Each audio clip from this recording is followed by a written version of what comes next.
হানাফি এমন এক মাযহাব, সমস্ত জাল জয়ীব কথাবার্তা কিচ্ছা কাহিনী এই হানাফিদের মধ্যে পাবেন। কোন একটা আহলে হাদিসের বাচ্চা আপনি দেখেন, বাংলাদেশের কোন আহলে হাদিস আলেম, কোন একটা বক্তা আপনি দেখেন, তারা কিচ্ছা কাহিনী কোথাও পাবেন না।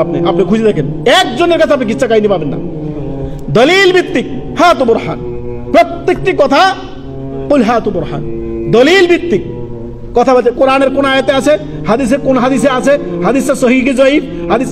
এই আরেক সমস্যা হচ্ছে হানাফিদের মধ্যে সহিহ জয়ীফের কোনো খবর নেই। সব হাদিস, সব আল হাদিস, সব আল হাদিস, সব আল হাদিস, জাল হাদিস, আল হাদিস। জাল হাদিসকে তারা আল হাদিস বানিয়ে দিচ্ছে, রেফারেন্স নেই। এই যে আপনার মুকসুদুল মুমিন, হিদায়া, তারপরে বেকায়া সহকারে, দুরুল মুক্তার সহকারে, এই যে ফজাইলে আমল সহকারে, এই যে আপনার চরমনাইদের যে কিতাবগুলো আছে, আশেকে মাসুক, ইয়াদে খোদা, এই সমস্ত যে কিতাবগুলো আছে, ওটি কিতাবদের মধ্যে কোনো হাওয়ালা নেই, কিচ্ছু নেই।